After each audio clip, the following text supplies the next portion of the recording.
Hi, everybody. Welcome to No Story is Sacred. If you've never listened before, basically we're four siblings who grew up talking about the art of storytelling.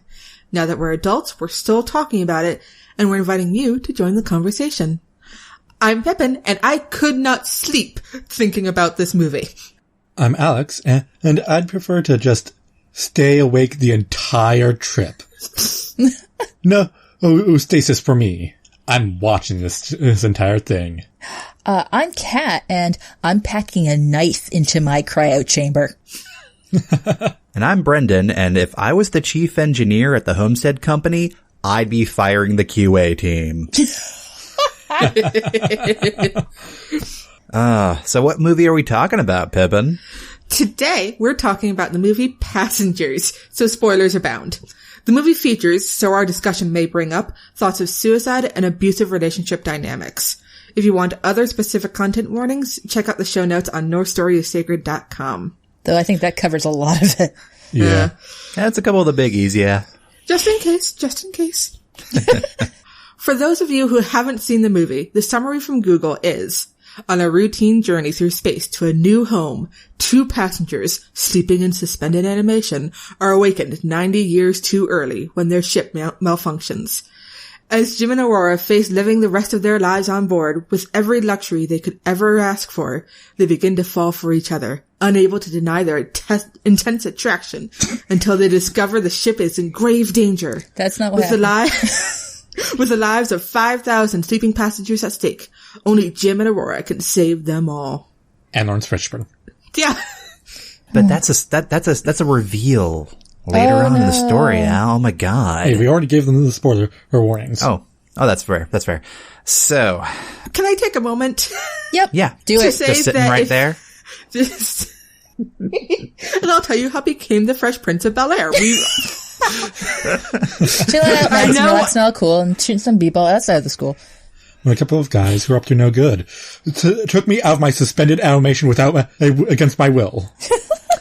Yeah. And then somehow there was Chris Pratt. Oh, hey, by the way, you guys, happy Moss Chris. Happy Moss Chris. Happy Moss Chris.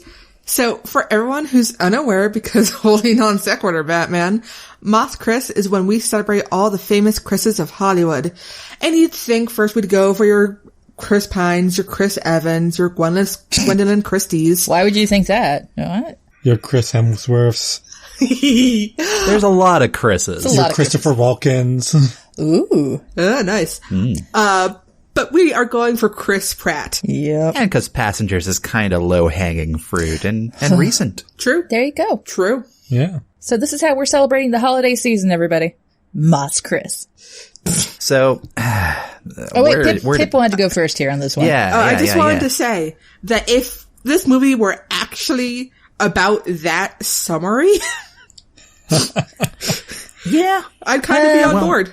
Well, this is, I think, a classic story. So, of a author holding the original concept, sacred. I actually, decided to look into a little bit of the history, and believe it or not, from the original draft of the script, I believe, it was always Chris Pratt's character waking up Aurora. That always happens. Why? 'Cause I'm thinking, if they wanted to try and be clever, I think they wanted to try and do it's the protagonist doing a bad thing and a redemption arc by the end of the story, and not really thinking through that, damn, that's a monstrous thing that he did, right? So creepy. Oh, God. It was the worst. You'll learn to love me. Oh, God. And also, while I loved the robot bartender. Why? What? I'm not doubting why you love him. I'm just, why was he the only one who looked like a human? 'Cause it's your bartender, Pippin. Come on. I didn't have a problem with the robot bartender. He was fun. But honestly, again, as the chief engineer of the Homestead Company, I would not have the enabling functionality turned on. You'd think that'd be a key parameter in a bartending AI that I write, correct? You want to have some more booze? You want to wake up everybody? You want to have some questionable relationships? Sure. You do you, buddy. His primary function is to get you to drink. Execute your prime directive. Alexa, get me Smashed. Oh man, I would totally... Man, if Alexa could do that. Oh my god. Alien, robot overlords or not, whatever. And I think, anyway, going back to the original issue, I guess, that's kind of the big problem with the movie is that I think for many people, Chris Pratt's character kind of crossed that moral event horizon, right? Yes. Yeah. Oh yeah. Corollary to that is that we're expected to be okay with it because He didn't mean it. he was so lonely and therefore it was totally okay. And like, And he said later he was sorry. Oh, he said he was sorry. And like later, don't worry, I'll sacrifice my life for yours. I'm real sorry. Well, like, okay. Well, good. Fuck off. Die. Yeah. Yeah, the realistic ending of the movie is just like, oh, I can go back into cryosleep? Bye. Bye. Bye. Yeah. Like, we're still expected to sympathize with him when we were being built up not to. I mean, here's the thing. I will say they did do a good job of really, like, he had a year to go fucking nuts. The second they made the person he woke up be a girl that he was attracted to, Yeah. that's when I checked the fuck out. There were creepy relationship connotations with all that. He Yeah. fell in love with her while she was sleeping. But wait, guys, Aurora, get it? Sleeping Beauty? Get it? Get I'm it? a dumb and I just got that. She was in a glass too. coffin. Oh. So she's both Aurora and Sleeping Beauty. Or Snow White, I mean. Da-da-da. Oh, yeah. Yeah. When he offered her the new stasis chamber in the med bay, and he said, I'll come visit you. I was like, no. Yeah. And also, Priority command, lock this room. and also, I wrote in my notes, you'll last a year and then you'll wake up some other poor girl. Oh my god. And can you imagine? I'm sorry, but like that gets into some serious grim fairy tale level of like, then she wakes up from being frozen. She's got twins. What? How? I did wonder how birth control worked in this movie. Well, it's the super future space, so one presumes they have the good stuff. One presumes that women have the rights over their own bodies, Pip, in the future. I mean, come Because on. otherwise there's a whole bunch of kids running around when all the other passengers wake up. Um, How did the birds get there? They unfroze them. Yeah, unfrozen. Yeah, because they're selfish. Yep. Selfish assholes. Also, fun fact with the original screenplay, the crisis that happens is not so much that the reactor is failing or something like that. That's fixed pretty easily, actually. The big crisis is that all the other life pods basically, or not life pods, hibernation pods got jettisoned in the course of the cataclysm or whatever. Oh, wow. Whoa. Whoops. And so it's only those two left at the very end of the movie. And the original closing shot of the movie, it's gonna get worse. Oh no. Is that a whole bunch of people disembark the ship and it's all their descendants. Oh, wow. That is not enough genetic diversity. Not at all. Nope. Nope. Not in 90 years, not. Oh, wow. No. Nope. Like, No. oh, Yeah. God. Oh. So that didn't make the first cut. Good. God. Yeah. God. And this spent about, 9 years in development? You know, it was Really? kind of one of those. Yeah, it was was it the Blacklist or Oh, yeah. the scripts that, some people liked and No, the Blacklist it's a place that you can submit your screenplays without having to go through some of the usual shenanigans, and then it's sort of in a repository, and people can come and review them, and like it's like a subscription basis, monthly or yearly fee or something like that. But I mean, hell, in my dreams, I think of writing a screenplay and sticking it on the Blacklist. It's just see what happens. yeah, see what happens, and also to get some feedback. People do feedback there; it's quite nice. Yeah, and there were a number of successful movies that came out from there Oh, yeah. too. I think Argo was one. Chronicle, I believe. There's a few. They also coincidentally have I think it's them, have a fantastic resource of screenplays you can download to review and read, which I absolutely recommend for anybody who is looking to write their own screenplays. That's absolutely like step one, is to read other ones. Yep. and then kind of do what we do and pretend you can, fix everything. What can you learn from this? What can you not learn? What do you throw against the wall and go, I can do better than that? There you go. But what else? What else in the back to the movie as was presented to us? I mean, can I take a moment to say that it's kind of uncomfortable that they introduce a black guy and kill him off in 10 minutes? The one black guy? Yeah. The one and only black guy? The one and only one. Yeah. Yeah. The one and only one. Yeah. And his only role is to say, by the way, ship's broke. He did something else kind of creepy too. Like, he kind of judged Chris Pratt's character there briefly. Not enough. But also, as he was dying, it's like, yeah. you two have to take care of each other. God damn. It's a good thing the patriarchy showed up and said, you know what? I bless this union. You know what, little lady? It's not that bad. I mean, come on, huh? She could have been a dog. Am I saying, well, yeah? Take it from me. A guy dying. Side note, I will say, I do like the setup. Mm-hmm. I love that we got a sleeper ship story out there. Mm-hmm. I think that this was really ripe for a lot of different kinds of stories. And I hate to say it, if they had just committed to the Adam and Eve parallel and made it more symbolic than necessarily action, adventure, romance plot, then maybe I could have gone for that too. Well, here's the thing. I think the setting was really good. I love the setting. Mm-hmm. I thought, script choices aside, I thought Chris Pratt did a pretty good job. Mm-hmm. I thought overall it was well acted. Yep. For what it was well acted. Yeah.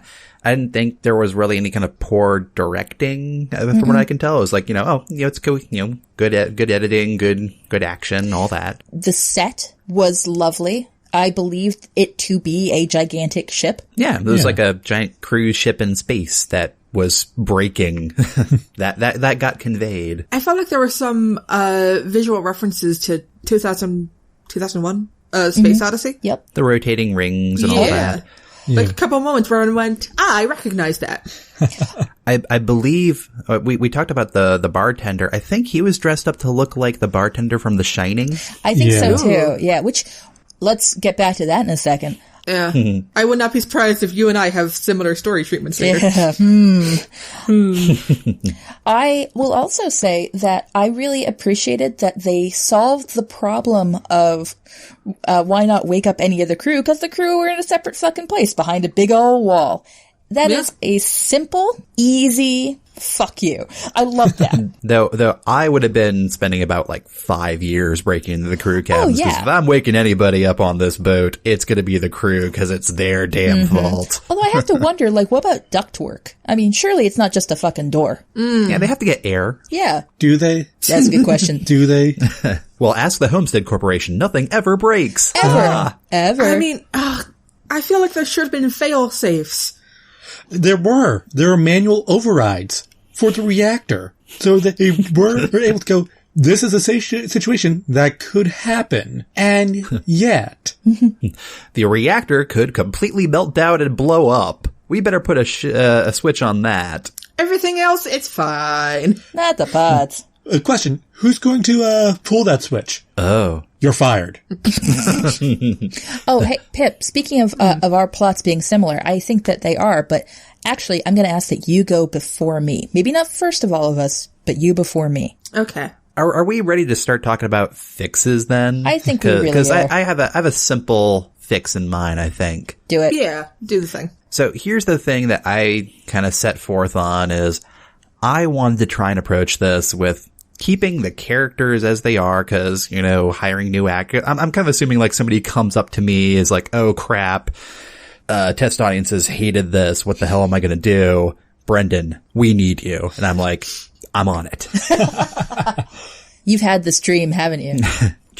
And the thing is, I'm actually going to keep a lot of the beginning part of the movie. I mean, heck, even including, the very emotional moment when, Chris Pratt, after a year alone, is thinking about airlocking himself. Mm-hmm. Maybe, trips and falls on Jennifer Lawrence's pod and all that. But here's where things get weird. So I am bringing in the character Gus, who is Lawrence Fishburne's character, in a different way. Because the way I figure it, Gus is now the pilot of the ship, and he's been awake this entire time.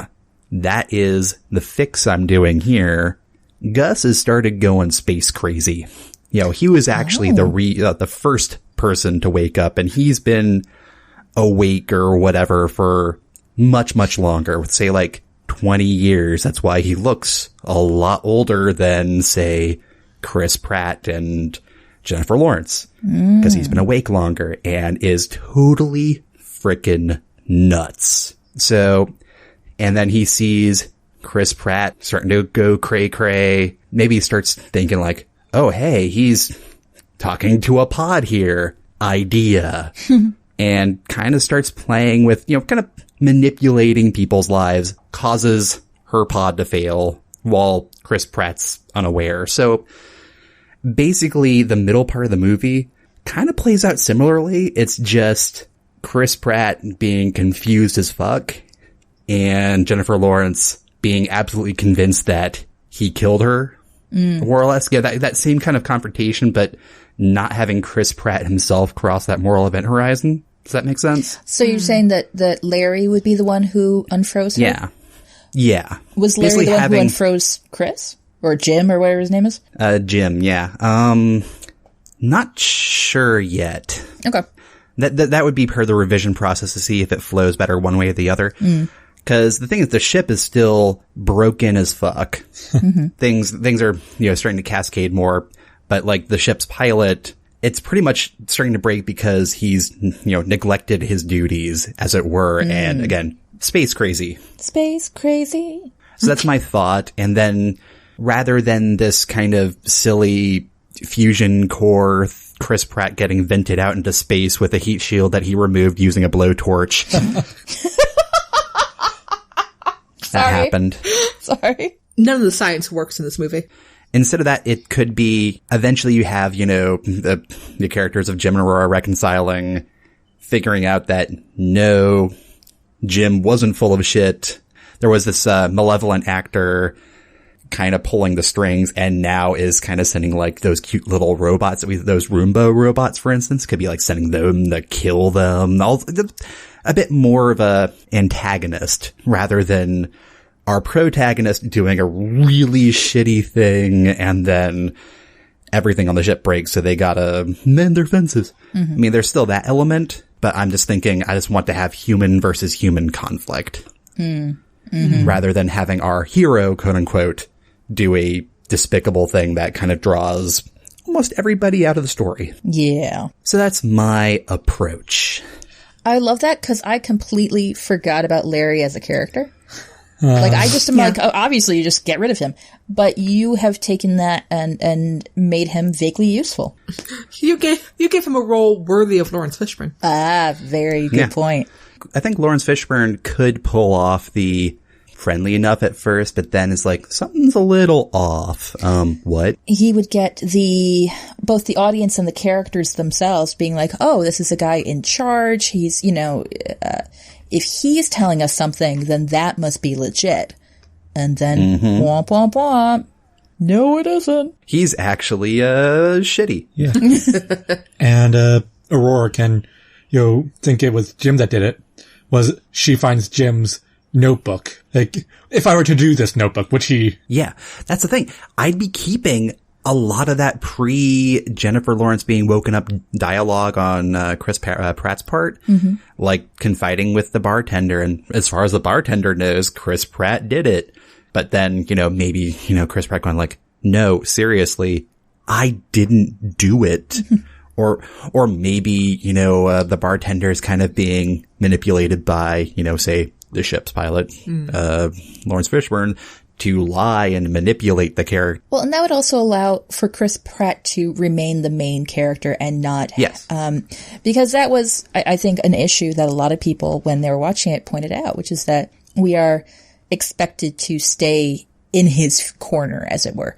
Yeah. Even though the story goes kind of not in his way by the end. No. But if you do that, then he's faced with multiple mysteries and, of course, faced with the issue of having to try to save whatever's going on with Aurora after a breach of trust, which isn't actually his fault. And for all I know, maybe this is, again, I'd have to commit to writing some more of this and figure out whether or not it's too sketchy or not. But like maybe Lawrence Fishburne has the idea of like, oh, Jim is the scapegoat. I can look good by comparison or something like that, you know? Yeah. A really shitty thing. But then, you know, he gets the moral comeuppance by the end of the movie and maybe gets airlocked or shot out the fusion core instead of Chris Pratt.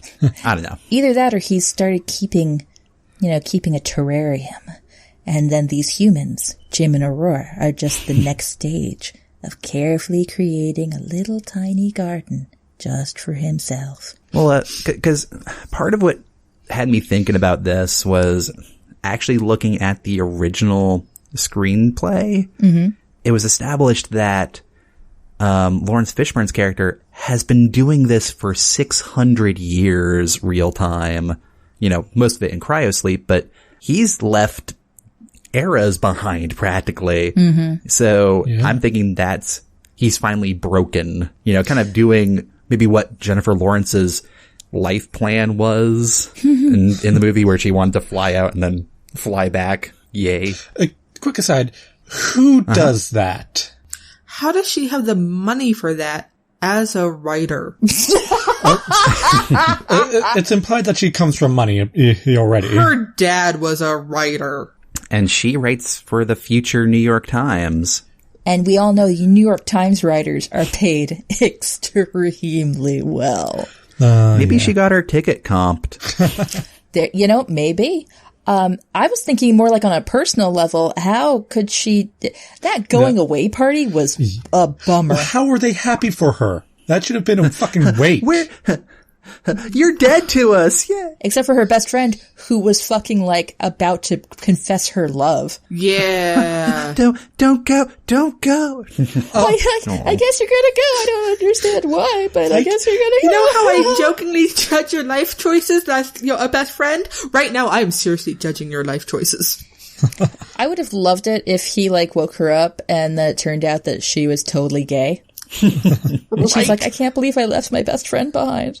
I should have stayed with her. Oh, God. I loved her. Oh, like family? No. Like a dog? Like a sister. No. Like an awesome sister. Like your mailman. What? What kind of relationship did you have with your mailman? So, any other thoughts with my little fix there? Like, I think there's definite room for improvements. And again, this is just me kind of spitballing ideas here. No, I like him. I like bringing Larry out. And he can play them against each other when he finally reveals himself. Yeah. Like, who are you gonna believe? Aurora, the pilot with authority? And a shiny suit? Oh, and we could have the low class versus high class versus authority relationship dynamics going on here. Because why not have social commentary going on here? What? Science fiction never does social commentary. I was expecting more social commentary with the food division thing. It kind of doesn't work because we see him in the cafeteria and then we see him regularly hanging out in the bar and fancy restaurants. Right? It didn't You've make racked up sense. $50 million in debt. Oh, wait. Money means nothing here? Oh. Is that going to go to his, like, family after? Oh, man. Just imagine, like, 19 years later and they see the bill. 90 years later. Oh, my God. Well, actually, keep that in your back pocket, you guys. Keep that in your back pocket for my fix. How do the rations work? Magic? If they're eating food for 99 years... Oh, yeah, good call. That's food for 5,000 plus people, Pip. Yeah, but... And they do eventually start using chickens. Yeah, that's true. They grew chickens. How? In the promenade, Pip. They have the Deep Space Nine promenade. And they have frozen chickens. I will say, I was kind of hoping that we'd see some potatoes somewhere, just because there's nothing funnier on this earth than watching people who know about potatoes get angry about potatoes in media. So we're going to talk about The Martian. Yeah. Yeah, the potato discourse is serious and real. Right. So, who's next? I believe it's either you or me, Al. Because I have to go before Kat, apparently. Yep. Al. Oh, okay. So, I am also going to keep the first part of the movie with Chris Pratt going space crazy. Yeah, it was solid. Yeah, that was great. Yeah. I also like the term space crazy. It's a long and storied term. But the second he wakes up, we no longer have Chris Pratt's point of view. Nope. Oh. Oh man, I should have gone first. You have done this to yourself. I did. Go on. Anyways, what I'm thinking is to go full on psycho with this. God damn it! I was going to use the exact same analogy. I knew it was coming. I knew. But we follow her as she goes about this ship and meets this totally creepazoid guy who is very familiar with her. Make it subtle at first. Yeah. He's like, hi there. I was also force woken up. Wow, this place is shit. Right? It's kind of like in that article you wrote. What? Nothing. I mean, breakfast? Now, would you start the movie at that point, or are you starting the movie back with Chris Pratt? I'm starting the movie with Chris Pratt. Oh, okay. We're starting from his point of view. Explain the psycho thing. So in the movie Psycho, we start out with, what's her name? Janet Leigh. Yeah. Yes. And she ends up at the, Bates Hotel, and then she gets super murdered. Mm-hmm. We follow her for like half an hour before we even get to the Bates Motel and set up like it's a action heist sort of thing. Yeah. And then suddenly the genre shifts. Yep. A boy's best friend is his mother. And we follow little old Norman Bates and all that. Mm-hmm. You know, who is the villain. Well, what I'm suggesting is kind of the reverse of that. Okay. So you're following the villain first, then? Yeah. As he goes space crazy. Space crazy! And when Aurora wakes up, at first she's like, okay, yeah. She's like, yeah, he's alright. Kind of cute. I mean, I wouldn't date him. He's kind of giving off a space crazy vibe. Yeah. But then, still more things start to pile up in the kind of, sort of stalking me kind of thing. All those cute little gifts. Watching her when she swims. Oh, God. Sorry. How'd you know my favorite dessert was trifle? It's mine too. What are the odds? What? I'm still laughing.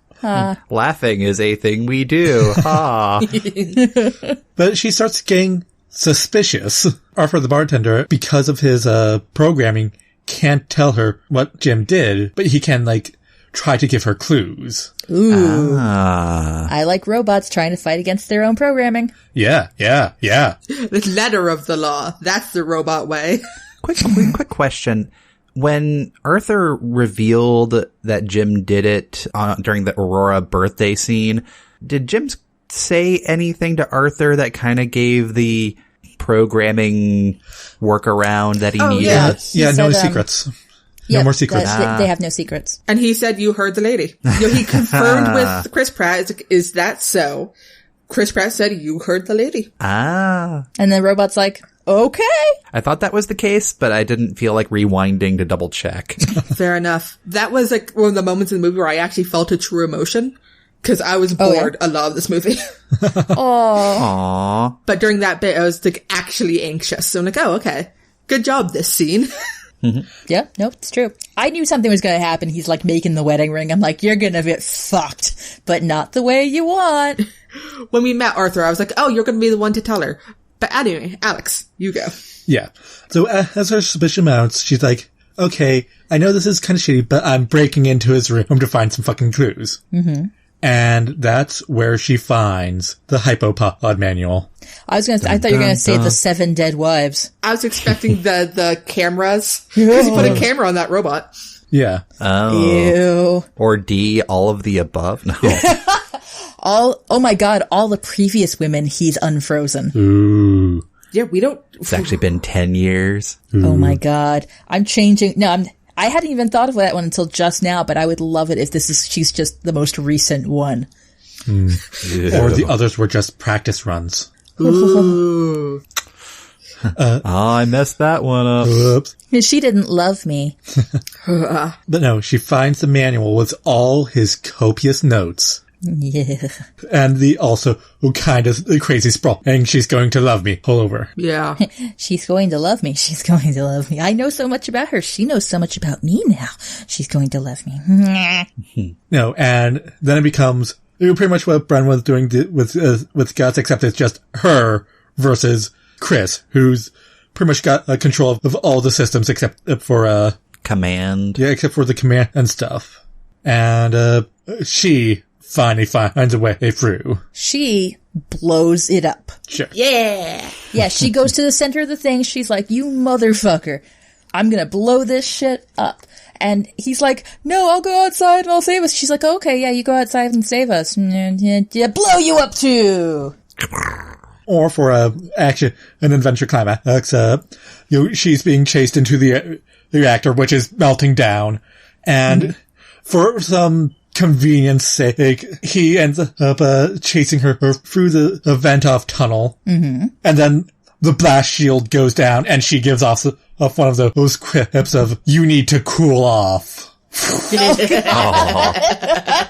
bad. All of a sudden, Arnold Schwarzenegger just appears and gives a thumbs up and then flies away. Oh my god, like the Terminator. Sorry. Yeah. I would say, I love that. I would say that they spend a lot of the beginning of the movie making sure that that his decision almost seems okay. Sympathetic. Yes, almost. Exactly. And I think that you'd need to cut that a lot. Yeah. There would have to be some, him looking in Chris Pratt and sad shots cut. Oh yeah. I worry that Chris Pratt, I love the guy. I think he's, great in humorous roles. I don't know. I've never seen him do a villain yet. Great place to try out. Yeah. Oh yeah. True. I'm willing to give him this opportunity. Have you ever seen somebody did a brief recut of Passengers, just as if the movie was starting from Jennifer Lawrence's point of view. And then they reveal. Oh yeah, and then like the camera pans over and there's Chris Pratt looking like the creepiest motherfucker in the known universe. And I'm like, yeah, he could do horror. Yep. I'm just not sure how much you have to change in the beginning, because you can make him seem sympathetic, and then in the second half, sort of pound home that no, none of that shit was okay. Yeah. Mm-hmm. Have Jennifer Lawrence, once she realizes that, and go into a fucking panic attack. Mm-hmm. The past few months have been a lie. Yeah, in all realness, I think he would have just fucking been killed. Because I would have killed him. Yeah. Oh, no, totally. Yeah. Oh, yeah. I would have been suspicious from the start. Like, oh, really? Pods never malfunction. You've been awake this whole time and I accidentally woke up? The only other girl around here? The time difference was what made it suspicious. He should have pretended like he just woke up too. Yeah. He should have woken up multiple people. Yeah. Like 10 other people. I'm serious. If he had woken up about 10 other people, frankly, oh no, the deaths of 10 people. Well, fine. You were already fucked on that level anyway. But then, maybe you won't have the danger of somebody else going crazy, and you won't seem like such a fucking creepazoid. But that's still killing 10 people. I'd rather kill 10 people that way than be that creepy. I'm sorry. So, your solution to not being that creepy is to kill 10 more people. Look. I mean... There's clearly something wrong with the ship. I might as well either just die by myself or wake up a bunch more people. See, I was thinking the die by myself option, though, because I'm morbid and vindictive. The trick, though, is that it is established that if they didn't do anything to fix the ship, everyone would die at the end of the movie there. Now, that being said, there has to be, I think they gave up on the crew quarters too early. Yeah. Because I'd be like, okay, let's see. Oh, the door is reinforced? Let's try the walls. Exactly. Like, I'm surprised they didn't go for the wall. That's one of my favorite gags is, oh no, this door is impenetrable. Is the wall around the door? Also, Actually, what's funny is that the show Burn Notice did exactly that in like one of the first episodes of the series. It's like, yeah, that door is reinforced, but the wall next to it is just drywall. Smash. Also, once Gus woke up, why didn't they then wake up another crew member instead of, like, at the last moment, explain away why they didn't? Yeah, you'd think the crew would have, emergency hibernation pods. They gotta do shit. They're a crew. What are they there for? They're not paying customers, guys. So, they're expendable. They should have been the first to get fucked up. I'm also really surprised that they didn't have that as an emergency. But that goes back to the problems with the company itself. Well, at the start of the movie, actually, that's another plot point that, well, I guess it doesn't really affect the story as told. But like Chris Pratt does send a message back, and they get a message. They in theory get a message back in 56 years. It could just be a great big "I'm sorry" from the Homestead Corporation. Here's access to the super mega awesome deluxe level that they broke into 40 years earlier. Yeah. Yep. All right. Al, is that you? Yep, I'm done. All right. I'm digging the space horror. Oh, I think space horror was really the way to go, but yeah, I was going to use the exact same Psycho analogy. Sorry, Pip. Are you though? Well, I can't now. But before I switch gears into something else, suddenly, and with very little planning. Musical. God, that'd be amazing. But before I do that, I just want to add briefly to Al's and say, Jim kills Gus. Ooh. Nice. Mm-hmm. And also the moment of transition, I can actually just see it in my head when Jim, wakes up Aurora. We then, pan to her as she's waking up, and we get the exact same waking up sequence as he did. And sort of restarting it that way. Oh, can you imagine? Because in the beginning, when he was waking up, the camera panned, I believe, with his cryo bed into the wake up chamber or whatever. It would be really great if the exact same thing happened with Aurora, but he stayed and got pulled out of the shot.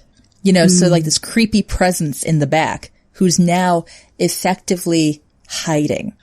Or we have a shot looking on at Aurora as she's talking, and she's moving towards the camera, and we still see him standing in the same place in the background until she just fills up the screen. Yeah. Something like that. Yeah. Love it. And then I'm going to say swirl, even though that's not the right term, to her POV watching the video. Anyway, so, goddamn, I hate that we are so similar.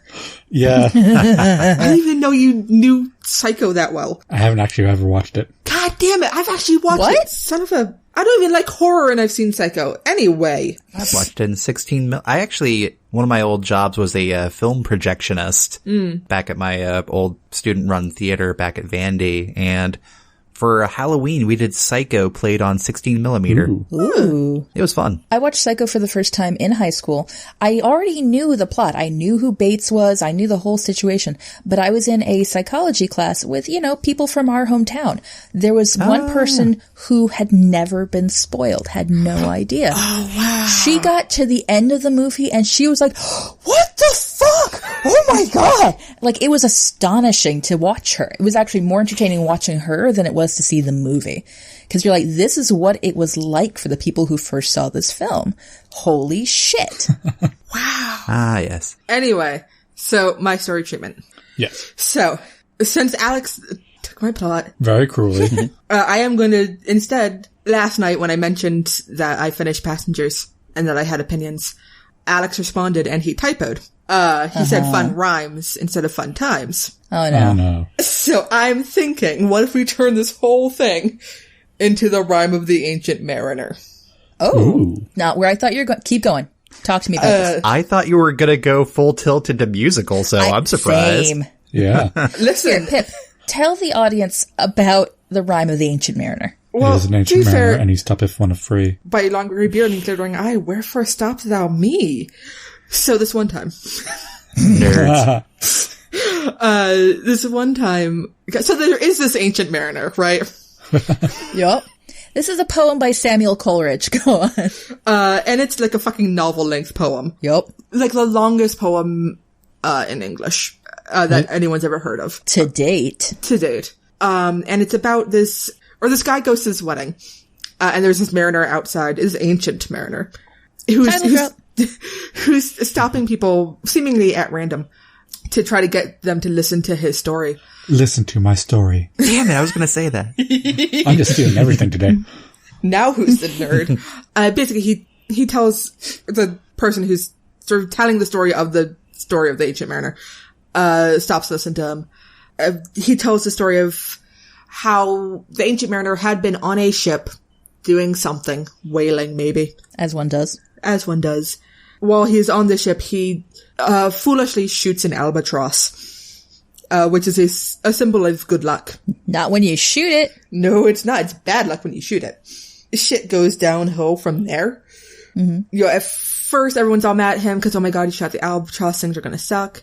Then it seems as if things aren't going to suck, and everyone's all like, yay! And at that point, all the mystical, magical things were like, what the shit are you doing celebrating this? Now we're pissed. And now things are gonna turn to shit. We were gonna give you a pass. They were. And then you had to be a dick about it. So then all the wind stops, and they're stranded. He gets the albatross slung around his neck as a sign of, you did this fucking thing, look, you carry this guilt with you. I think all the other sailors die and turn into zombies. Good times. And for skeletons. It's undead. Same death. I'm dead. Let's go with that. Skeletons. There are slimy things in the ocean, not of the usual slimy variety. You know, it has the famous line, water, water everywhere, And not a drop to drink. And all the boards to drink. Water, water anywhere, nor any drop to drink. Really? Is that where that's from? Yeah, it's from Rime of the Ancient Mariner. Well, hot damn, guys. It's not from The Simpsons. I actually thought it was from Lewis Carroll. Everything is awful and terrible, and eventually he gets back to dry land, and I'm not sure if he takes it upon himself or if he is forever doomed. He is compelled. I think he's doomed. He is compelled to tell this story to people he feels need to hear it. Okay.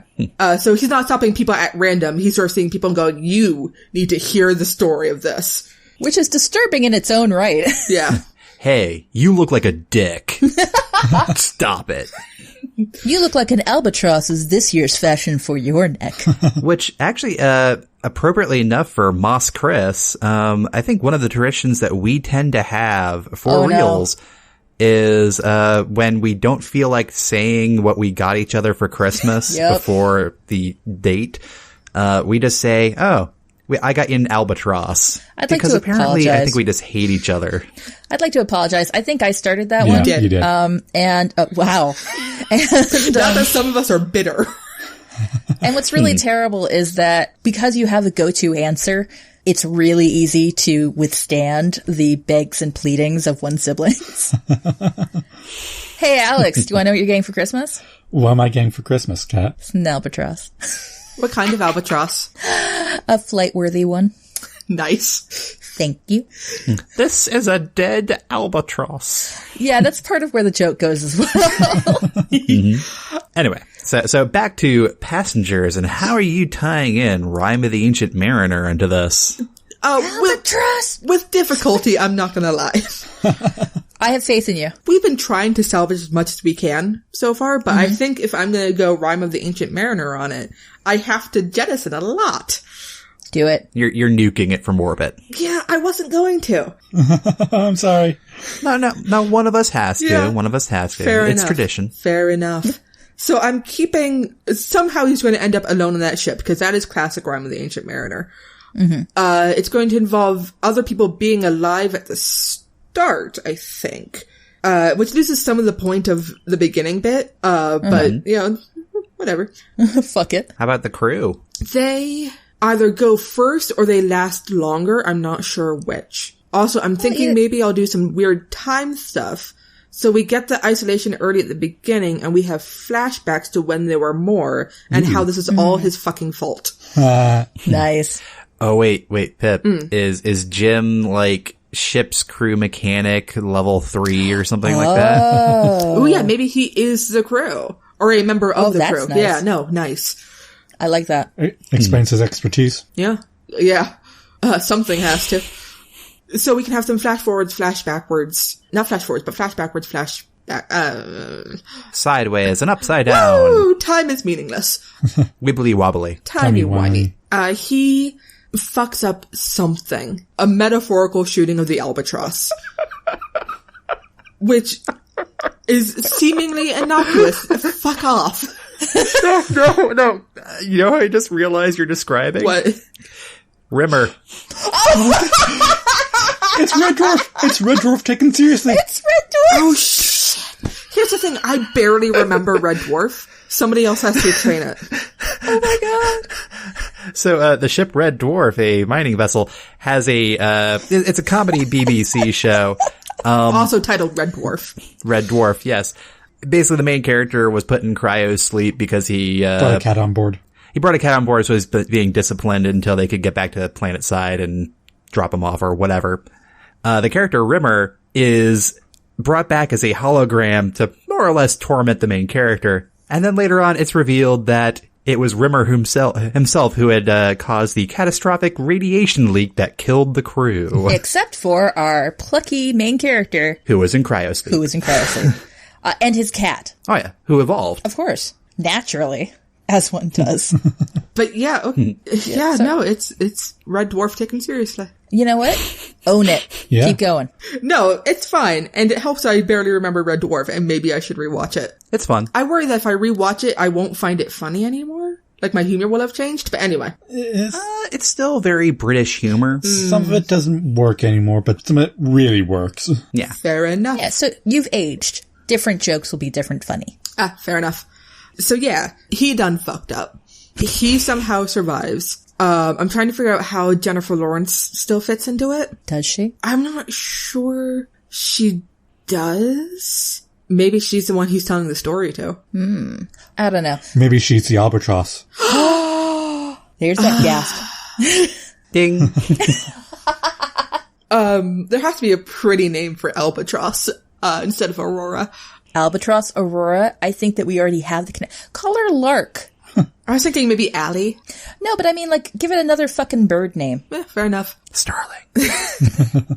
Maybe if I lean into the Red Dwarf thing and there's a radiation thing, things got mutated, and then I've got all the slimy things in the ocean rising up, only in space. Oh. Space mutants. Ooh. It's slimy in space. And the food things start malfunctioning. Water everywhere. Till all the board does drink water everywhere, nor any drop to drink.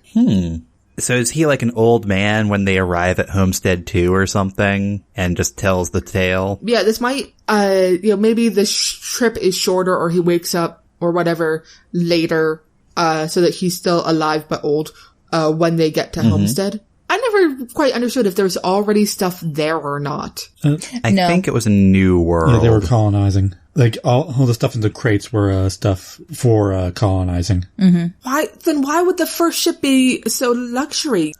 Because it's privately run, Pip. It's a cruise and a colony ship. The rich people aren't the first ones there. No, that's why the workers and so on got a price cut on their tickets. And the ones who are getting the luxury tickets are the new rich. But it still needs to be made habitable first. Otherwise, even the new rich aren't going to go there. Yeah. I have to go there and work? Oh my god, I think I'll hop on the first ship back. Guys, speaking purely from a thing I'm making up, one must also consider that these rich assholes do have a valuable purpose, and that's called genetic diversity. If for no other reason, they're increasing the breeding stock. Then get more workers. You expect me to fix this business problem? Not happening. Yes. Wait. That's a good seg. How would you fix this? Yeah, I think I'm done. You go. Me, you say? Yes. Well, I'm actually extremely pleased to be going last, because I have a solution none of y'all have thought of. Whatever. Oh my god. Aha! And you thought you would have to contend with Pip. Well, here's the thing. If Pip didn't pull out what I thought she was going to pull out, I was going to do the Would've horror been one. boned. And yeah, exactly. But I'm glad that she went first, And then, I mean, I'm glad Alex went first so that I still get to do my thing. Okay. Cool. Here's the deal. Guys, about this business, Yeah. do we have any guarantee at all that there's shit all at the end of this rainbow? You know, that was one of the thoughts I had was like, is this all some evil corporation sadistic game? They were very insistent that, no, this will be paradise at the beginning. Everything Yeah. will Like, be we fine. got that exposition more than once. Everything Yeah. is fine. There's no backup to anything. There's no way to get back in contact with anybody. There's shit all. No way to reach the crew. No way to reach the crew. See, Is there a crew? See, this is what I'm imagining in my dark evilness. Imagine you own a company on Earth. There is overpopulation. People want to leave. They want to colonize. Imagine you can charge them any amount of fucking money you want, and people will go. And they'll go to this paradise place, and nobody will be able to fact check that for about 200 years. Yeah. Just imagine if you were an asshole. Just Not hard for some of us. Oh.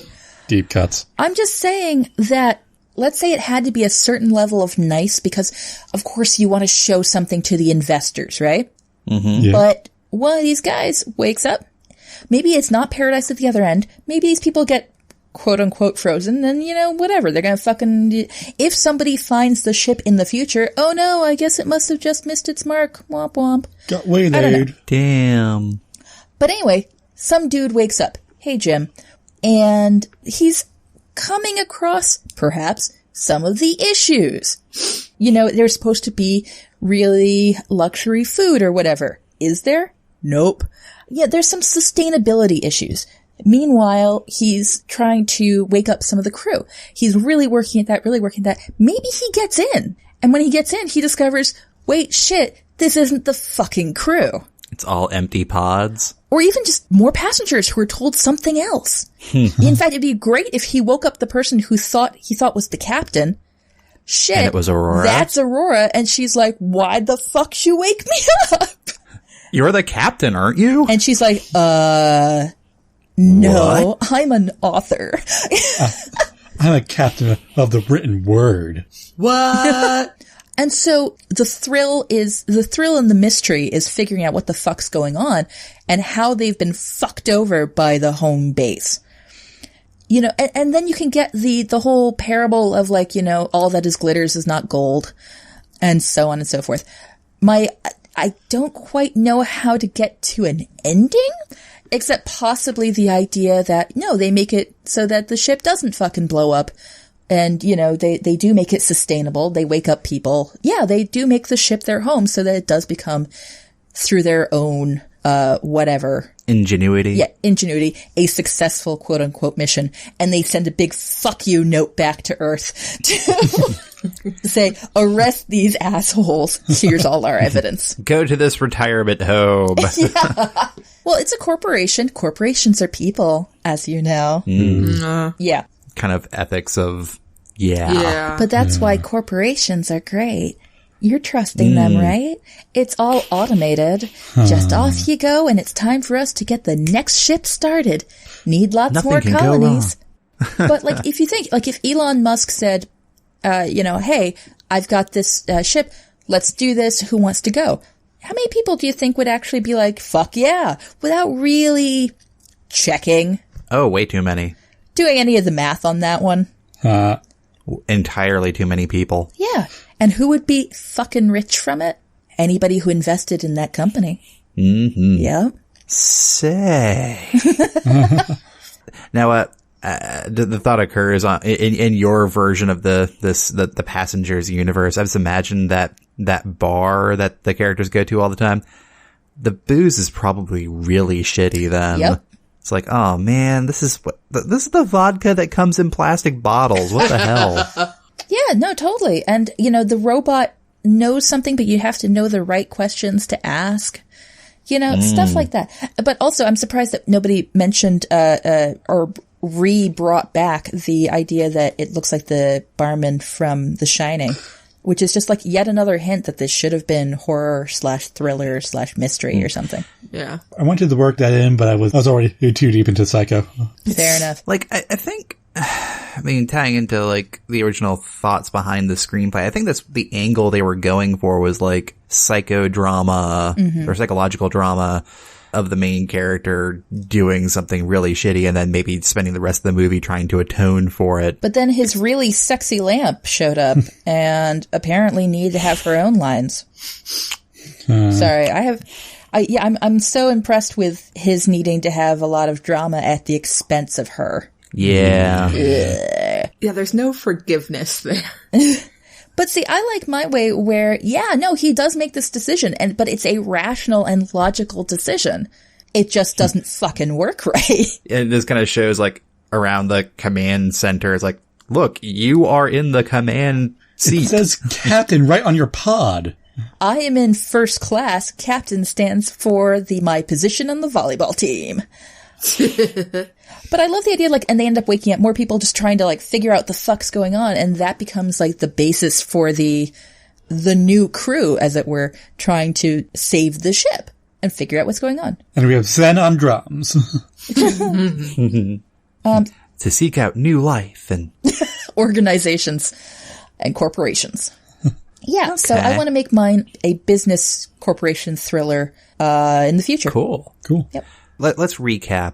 So I had Gus as the villain. So we have a little human-on-human drama with some mistaken accusations flying around, which I think is fun. Well, what did Al have? The psycho. Stealing it from Pip. Yeah. Like word for word. Sorry. Pip had as a very hasty option Red Dwarf, but for serious. With some literary allusions, because I'm fucking classy, y'all. Oh yeah, but for reals was actually Rhyme of the Ancient Mariner, and I'm just imagining Chris Pratt in old man makeup. Aw. Listen to my tale. Why do you look so buff? See, I'm imagining him with the glittery H on his forehead. Awesome. Oh, he programs a hologram of himself to warn of the dangers. Awesome. And then we have Kat as corporations are the evil. Yes. Evil people. I just want to sort out the issue of what exactly everyone was paying for. You want to make this ship make sense. Exactly. It kind of reminds me of the Fallout shelters from the Fallout series of games, where each one served a purpose of being a Fallout shelter, but also doubled as being social experiments performed on the dwellers inside. For whose Because science. for whose benefit? Actually, you know what, though, like, taking that, what if they're not actually in space at all? Take their money to send them to a homeworld and then just bury them somewhere. Ouch. They're not actually in space. He goes to airlock himself, and then, is this a skybox? Is this Idaho? Well, I worry about that being one too many reveals. Yeah. Also, just you have to make sure it's planted early on in the story that that's a possibility to happen. Otherwise, it kind of feels like a M. Night Shyamalan-esque twist. Yeah, no, I agree. I like the idea of them being in space. I want to play out the actual dangers of. I like science fiction that legitimately looks at the issues inherent with the premise being given. Yeah. Yeah. I think yours kind of has like a nice original sci-fi story bend to it. Thank you. So I think that we successfully managed to find 4 different solutions to this. Yeah. Despite the fact that I think we were all thinking the same thing. Yeah. Let's tone down the creepiness factor by all. Or really lean into it and just accept that's what it is. Yeah. Let's not make him the good guy in that case. Yeah. One of those Lean two. into Pick and maybe one. refocus the creepy. Yeah. Exactly. Guys, do you realize what time it is? Is it time to play a game? Dun, dun, dun. Game time! Game time! Time. Yeah.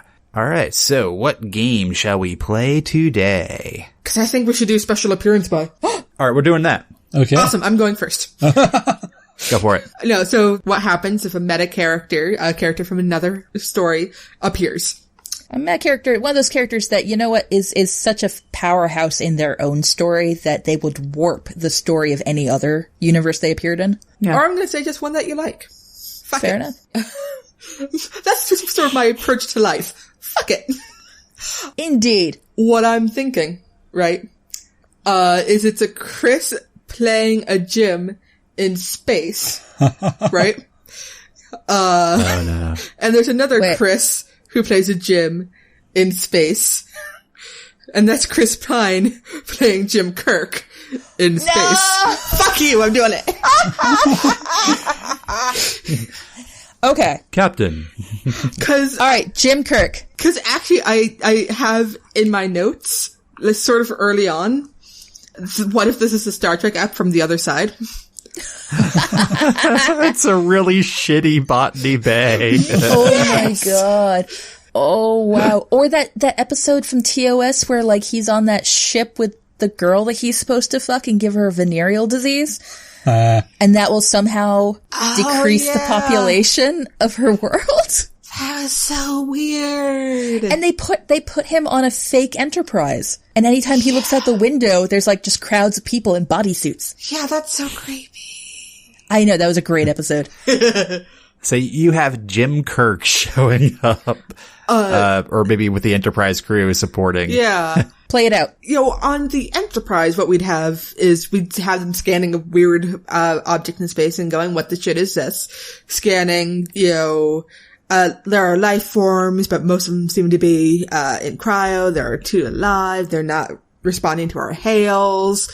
Maybe one of the characters had a bright idea of putting on a distress signal. You know, the other less efficient Jim. So we're like, okay, we need to figure this out. So while they're figuring stuff out on the Enterprise, the Avalon, they're still doing their thing. Like possibly up to and including the creepy bit. So by the time the Enterprise crew comes on, they get stuck in the middle of I hate the phrase, but the he said, she said, what happened thing. And all that's going on. And so they sort of get caught up. And there's the ship being fucking weird. Predictably, do the transporters fail? The transporters always fail. Of course they do. They're the transporters, friend. And Kirk is the one who goes to open the door.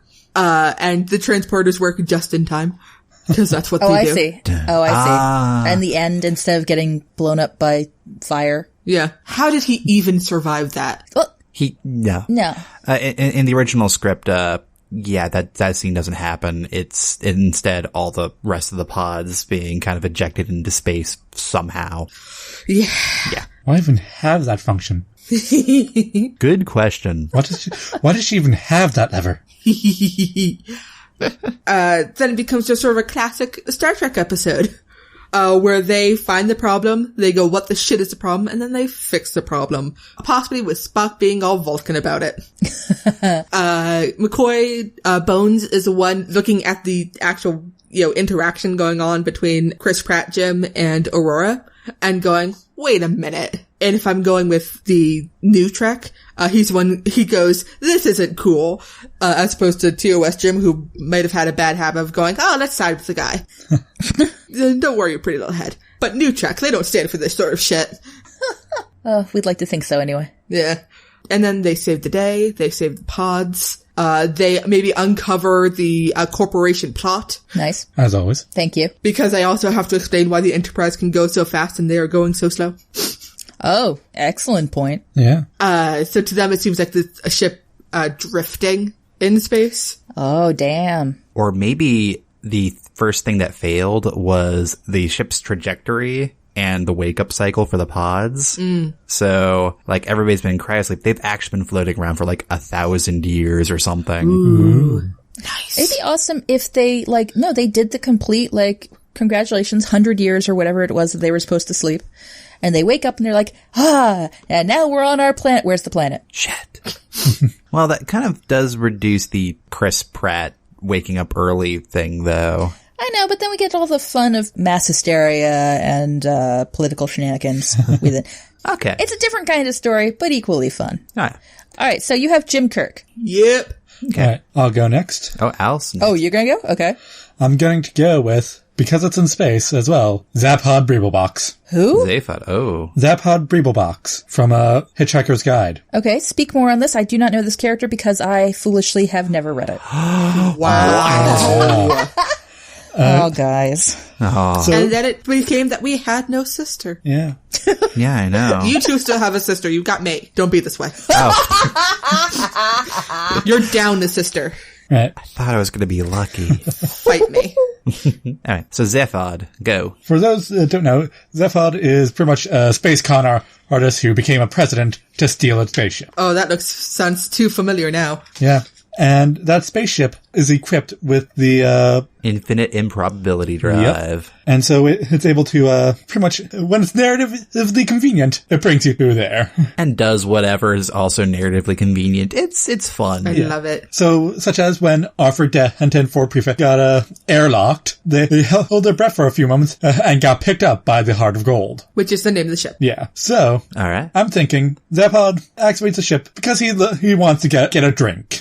And it brings him to this other ship floating out in space. It's got nothing else, but it's got a bar. A really nice looking Yeah. one. Yeah. And like no line. That's the important thing. Yeah. It's always open. There are only 2 other customers and they are not there half the time. They're still there too often. One of them's clearly pissed at the other. He just pokes at them to see what happens. Yeah, yeah. It's like, so what's going on here? And learns the situation. I understand. Hey there, little lady. How would you like to come aboard my ship, which isn't going to be drifting around in space for 90 years? Want to go explore the galaxy? Chris Pratt is not invited. Oh, no. And Not then at she all. proceeds to come out and shoot all the men. Yeah. She and the robot get together. But no, I like it. Yeah, yeah, yeah. Inject some fun into this. Oh, you That's what want we need. fun, do you? Uh-oh. You want fun, you say? Well, Go we for don't it. have time for fun. We have some serious accounting to get to. Ladies and gentlemen, Jim is going to wake up Ben Wyatt from Parks and Rec. Wait, are you talking about the same Ben Wyatt whose financial decisions led to the ruin of his town? He was 18. You are saying they would let the ice clown colonize another world? All right, so Ben Wyatt from Parks and Recreation was good at accounting. He was a city planner, manager person. Yeah. Although he did not do the people end of it. And one time when he was 18, he was elected to town mayor and then bankrupted the entire town with With an ice palace, yeah. with an ice palace. However, leaving that aside, I can see Chris Pratt, who was also in Parks and Rec, Jim, I mean, being like, no, I can't be creepy. I'm going to find somebody who's useful, who can maybe help me contact, the people back home. Maybe they're not like talking to me because I'm some lower class, whatever. I'll find somebody who can speak their language. So he wakes up Ben Wyatt. Ben Wyatt, who proceeds to quietly freak out all over the place, while at the same time being like, I'm in space. This is because Ben Wyatt's an enormous nerd. But then he's going through the systems, and that's how they realize the corporate fuckery from my plot. In general, just having Adam Scott reveal those kind of plot twists is always fun, because he can do incredulous or just disbelief reveals really well. The look on his goddamn face. Well, also, I can just see him, like, popping up into, like, the recreation center while Jim is bouncing around, like, doing dancing games, and just, like, we are busy here. We have things to do. Are you not interested in whether or not we're going to land on a planet? We've got 90 years. Is this not something you're concerned about? I'm concerned about it. Did you not see our displays flickering this morning? Did you not read my action plan? I thought you were an engineer. Aren't you a mechanic or something? Does this not concern you the way it concerns me? Also, you missed my Cones of Dunshire game I was playing with Arthur. Oh, Arthur would love Cones of Dunshire. Yeah. Of course he would. Oh my god. And why won't you ever join me for calzones? Oh my god. Oh my god. Can you imagine how sad he is? He knows that there's calzones in the computer, but he can never order them. Oh, best day is when he gets Lawrence Fishburne's ID badge. Oh my god. Oh my god, just whispering as he gets the calzone. Just the look of like joy on his face as he bites into the calzone. Like, as practical as we're seeing Chris Pratt in this movie being, I want somebody even more practical to pop up. Who has a plan? Who has a plan? Even if it's a stupid plan, it's still a plan. And, and then of course, I have a big competence porn thing. So the idea of, watching somebody carefully go and following the money is, I don't know, that strikes me as fun. So. No, I could stand to see Adam Scott in more movies. Same. Yeah. Mm-hmm. So disappointed in Ghosted. Yeah. I've seen headlines that say good things. I mean, maybe we could try to make it past the pilot, but disappointed! But also, side note, Ben Wyatt is one of my fictional One True Loves. I mean, I just love Ben Wyatt so much. I'll fight you. Fight me. Wait, does he have enough love for both of us? We can only vie for second place against Leslie. Yeah. Fair enough. I accept that. Right. So, Bren, you? Well, I was thinking, it's kind of a tie between a couple of, characters they portray, because the thing I was thinking as I was watching Passengers is, how much fun would it be if our two leads were played by Simon Pegg and Nick Frost? Oh my god! And it becomes a farcical comedy instead, as they're trying to fix a ship that's breaking. Are you sure that's also not Red Dwarf? It's probably a lot of Red Dwarf still, but, it's updated for the modern age. Still a good plot. Yeah. Mm-hmm. Yeah. So that guy's not even meta characters, it's meta actors. Meta actors, but, kind of playing the characters they more like, a variation of, say, like, the characters they played in Shaun of the Dead, or maybe like an amalgamation between the characters they played in the Cornetto trilogy. So, yeah. I think one thing that was a little bit lacking in Passengers was just the play between the leads, which granted... Chemistry? Yeah, there was very little. Yeah. Simon Pegg and Nick Frost have fantastic chemistry. Oh, yeah. Yeah. I could see Ed in Shaun of the Dead waking Sean up. Yeah, especially if they were friends before the trip started. Mm-hmm. Oh, yeah. And it's like, wake up. I'm probably going to wake up one of my friends and be like, sorry, dude. I need help. The ship is breaking. What do? Why'd you wake me up? I don't know anything about any of this. You were the one who went to college, for a year, but, it has to count for something. This trip was your idea in the first place. Yes. Yeah. That is, they're bickering like an old married couple almost. But yeah.